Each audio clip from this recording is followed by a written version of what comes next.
Hey everyone, welcome back to another edition of Metcalf's Movie Journal. This is the show where I do quick reviews for the movies that I watch, give them a score out of 10, and then add them to my list. So let's see what movie I'm reviewing today.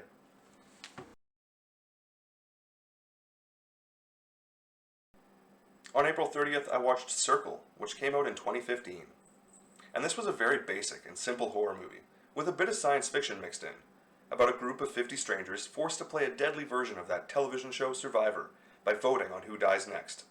It's a completely random assortment of people, with no idea how or why they've been brought to what appears to be an alien ship, and it takes them all a couple deaths, caused by a very cost-effective looking bolt of lightning, to realize that they've been the ones inadvertently deciding who dies through the movement of their hands.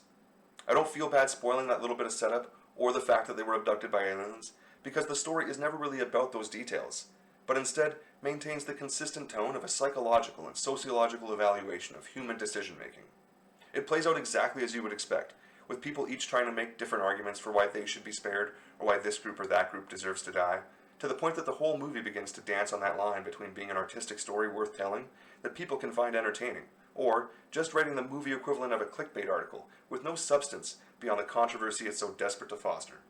The only enticing part of this movie comes in the way of those same cliche arguments that have already been in so many movies and get replicated on every social media site endlessly, because they're always effective at getting people riled up. So I won't even bother getting into them here. So even with a fairly unique setup, the dialogue built around it ends up making this feel like it's been done before. The most interesting element added to this giant social experiment is the inclusion of a pregnant woman and a child, combined with the realization that there will be only one survivor. This ultimately leads to the majority of the conversation that occurs, with two distinct factions forming.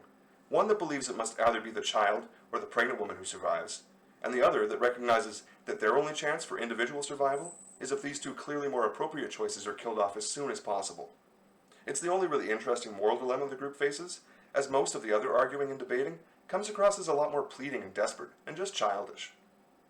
The ending should be the one part of a story like this that can offer some level of surprise twist, and it's the only part I would never want spoiled prior to watching it, but sadly, I was able to successfully guess out the final winner before the midway mark, and I just wish it had been more of a surprise ending.